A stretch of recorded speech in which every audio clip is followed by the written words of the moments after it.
Video start کرنے سے پہلے میری آپ دوستوں سے یہ گزارش ہے، اگر آپ میرے چینل پر نئے ہیں تو میرے چینل کو ضرور سے سبسکرائب کر دو اور بیل کے آئیکن پر لازمی سے کلک کر دو تاکہ میری ہر آنے والی ویڈیو آپ کو بر وقت مل سکے۔ السلام علیکم پیارے دوستوں، ابن سبات بغداد کا نامی گرامی چور تھا۔ کوئی شریف آدمی اس کا نام سن کر انتہائی نفرت کا اظہار کیے بغیر نہ رہتا تھا۔ وہ اپنے پیشے میں ایسا ماہر تھا کہ بیسیوں چوریاں کرنے کے باوجود قانون کی گرفت میں نہیں آیا تھا، لیکن آخر ایک دن حکام نے اسے گرفتار کر ہی لیا۔ قانون وقت کے مطابق اس کا ایک ہاتھ کاٹ دیا گیا اور اس کو ایک ناقابل اصلاح مجرم قرار دے کر عمر قید کی سزا سنا دی گئی۔ اہل بغداد اب اس کا ذکر ہتھ کٹے شیطان یا ایک ہاتھ کا شیطان کے نام سے پکارتے تھے۔ جیل میں 10 سال کی زندگی گزارنے کے بعد ایک دن ابن سبات کسی طرح جیل سے بھاگ نکلا اور قید خانے سے باہر آتے ہی اپنے قدیم پیشے کو از سر نو شروع کرنے کا ارادہ کر لیا۔ ایک ہاتھ کے نقصان اور قید و بند کی طویل صحبت کی زندگی نے اس کے مزاج اور کردار پر ذرہ برابر بھی اثر نہیں ڈالا تھا۔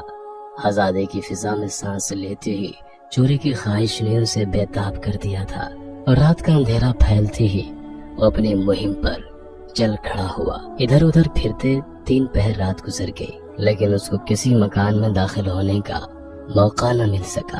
آخر اسے ایک وسیع حویلی نظر آئی جس کے چاروں طرف دور دور تک سناٹا تھا۔ اس حویلی کے بیچ میں ایک بہت بڑا فاٹک تھا۔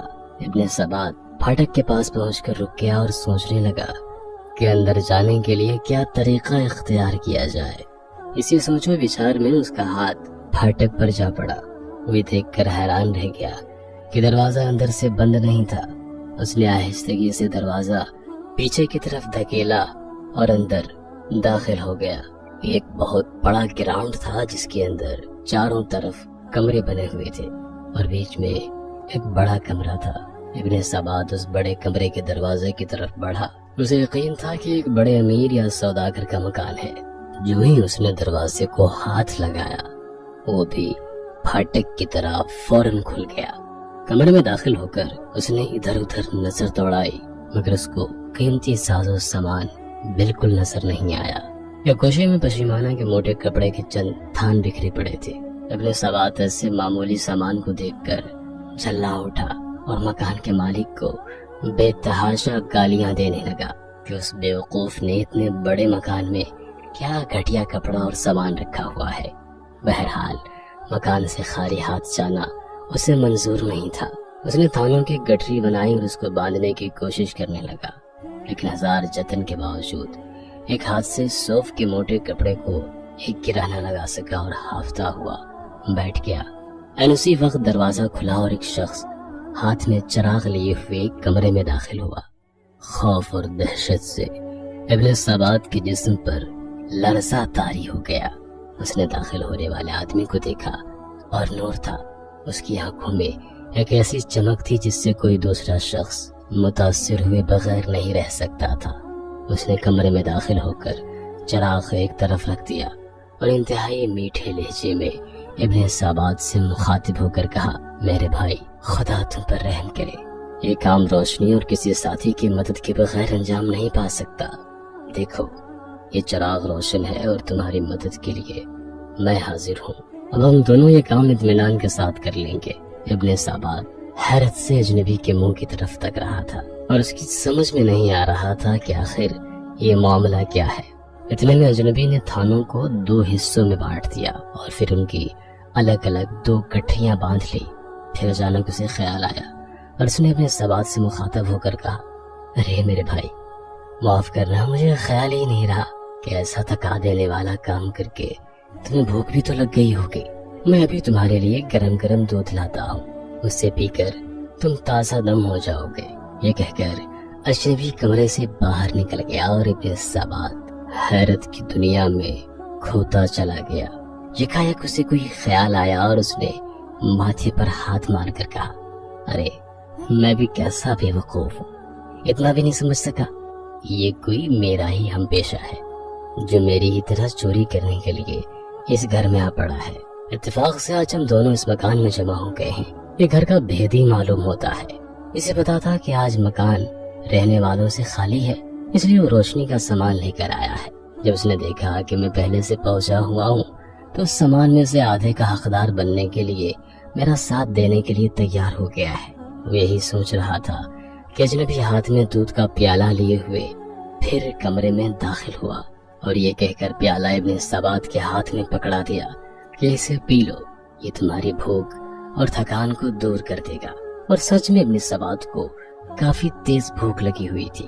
اس نے آنن فانن دودھ کا پیالہ خالی کر دیا اور پھر کڑک کر اجنبی سے کہا، دیکھو میں تم سے پہلے پہنچ گیا تھا، اس لیے ہمارے پیشے کے اصول کے مطابق تمہارا اس مال میں کوئی حق نہیں ہوگا، لیکن چونکہ تم نے مال سمیٹنے میں میری مدد کی ہے لہٰذا میں تمہیں تھوڑا بہت مال دے دوں گا۔ چلو اب گٹریاں اٹھائیں اور چلیں۔ ابن سبات کے جواب میں اجنبی مسکرایا اور پھر شفقت آمیز لہجے میں کہا، میرے بھائی تم میرے حصے کا خیال کر کے کیوں اپنا دل میلا کرتے ہو؟ میں تم سے کسی چیز کا مطالبہ نہیں کرتا، تمہارا ایک ہی ہاتھ ہے، چھوٹی گٹری تم اٹھا لو اور بڑی گٹری میں خود اٹھا لیتا ہوں، جہاں تم کہو میں وہاں تک تمہیں پہنچا دوں گا۔ ابن سبات نے کہا، بس ٹھیک ہے، تمہیں مجھ سے بہتر سردار سارے ملک میں نہیں مل سکتا۔ اجنبی نے پورا زور لگا کر بڑی گٹری کمر پر لاد لی۔ اس کی جھکی ہوئی کمر اس بوجھ سے اور بھی زیادہ جھک گئی اور آہستہ آہستہ قدم اٹھاتا ابن سبات کے آگے آگے چل پڑا۔ لیکن ابن سبات کو بہت جلدی تھی کیونکہ رات تیزی سے ختم ہو رہی تھی۔ وہ بار بار اجنبی کو ٹھوکے دیتا کہ تیز چلو۔ اجنبی کئی بار ٹھوکر کھا کر گرا لیکن پھر اٹھ کھڑا ہوا اور ہانپتا کانپتا پھر تیز تیز قدم اٹھانے لگا۔ ایک جگہ چڑھائی تھی، اجنبی کو بھاری بوجھ کی وجہ سے کافی مشکل پیش آئی اور وہ ایک جگہ بے اختیار ہو کر گر پڑا۔ ابن سبات نے اس پر گالیوں کی بوچھاڑ کر دی، پھر اس کی کمر پر زور سے ایک لات ماری۔ اجنبی جوں توں کر کے اٹھ کھڑا ہوا اور ابن سبات سے معذرت کرنے لگا۔ ابن سبات نے گٹری پھر اس کی پیٹھ پر رکھ دی اور دونوں چلتے چلتے شہر سے دور ایک پرانے کھنڈر میں پہنچے۔ یہاں ابن سبات کی پناہ گاہ تھی۔ وہ اپنی گٹری باہر رکھ کر کھنڈر کی دیوار پر سے اندر کود گیا اور اجنبی نے دونوں گٹریاں باہر سے اندر پھینک دی۔ اس وقت چاند کی روشنی میں ابن سبات نے اطمینان سے اس اجنبی کے چہرے پر نظر ڈالی جو ان کے سامنے کھڑا ہانپ رہا تھا۔ اس نے محسوس کیا کہ اجنبی کے چہرے سے نور کی شعائیں پھوٹ پھوٹ کر نکل رہی ہیں۔ یکایک وہ اجنبی شخص بولا، میرے بھائی یہ مال تمہیں مبارک ہو، اس مکان کا مالک میں ہی ہوں اور یہ مال تجھے خوشی سے بخشتا ہوں۔ افسوس کہ میں تمہاری خاطر خواہ خدمت نہیں کر سکا، بلکہ راستے پہ اپنی کمزوری اور سستی کی وجہ سے تمہارے لیے پریشانی کا باعث بھی بنتا رہا۔ خدا کے لیے مجھے معاف کر دو۔ اچھا میں تم سے رخصت چاہتا ہوں، خدا حافظ۔ اجنبی یہ کہہ کر تیزی سے شہر کی طرف روانہ ہو گیا، لیکن اس کے الفاظ خنجر بن کر ابن سبات کے سینے میں پیوست ہو گئے۔ سیاہ کاری کے اس پتلے کے دل و دماغ کو اجنبی کے محیر العقول حسن سلوک نے جن چھوڑ کر رکھ دیا تھا۔ وہ سوچ رہا تھا کہ کیا دنیا میں ایسے انسان بھی موجود ہیں؟ میں نے اسے کیا سمجھا اور اس کے ساتھ کیا سلوک کیا اور اس نے میرے ساتھ کیا سلوک کیا؟ یہ سوچتے سوچتے اس کے دماغ کا چراغ بجھنے لگا تھا۔ اجنبی کے رویے نے اسے بے چین کر دیا تھا۔ جیسے ہی صبح ہوئی وہ اجنبی کی تلاش میں نکل کھڑا ہوا۔ اب اس کے دل میں کسی کا خوف نہیں تھا، بس ایک ہی آرزو تھی کہ اس اجنبی کے قدموں پر سر رکھ دے۔ رات والا مکان ڈھونڈنے میں اسے کوئی دقت نہ ہوئی۔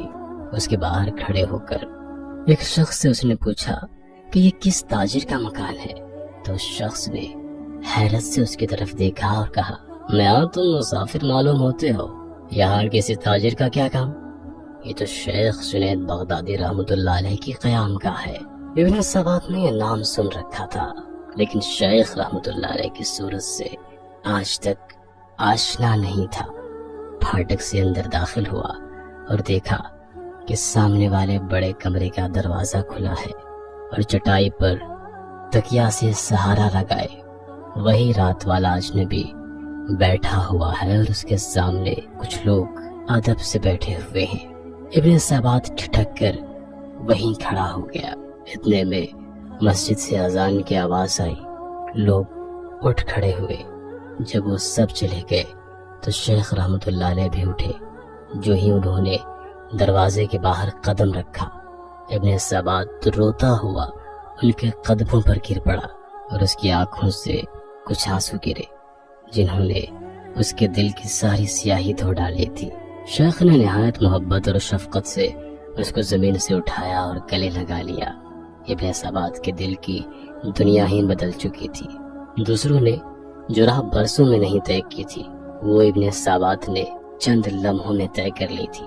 وہ شیخ کے حلقہ ارادت میں داخل ہو گیا اور ان کے فیض صحبت سے ہتھ کٹے شیطان کے بجائے شیخ احمد ابن ثبات رحمت اللہ علیہ بن گیا اور اللہ والوں میں اس کا شمار ہونے لگا۔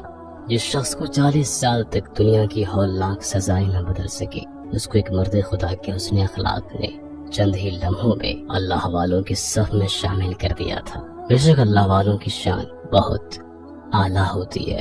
کسی نے کیا خوب کہا ہے، نگاہ ولی میں وہ تاثیر دیکھی، بدلتی ہزاروں کی تقدیر دیکھی۔ دوستوں، ہم یہ امید کرتے ہیں کہ آج کی ویڈیو آپ کو کافی پسند آئی ہوگی، تو ویڈیو کو لائک کرنے کے ساتھ ساتھ دوستوں کے ساتھ شیئر بھی ضرور کیجیے گا۔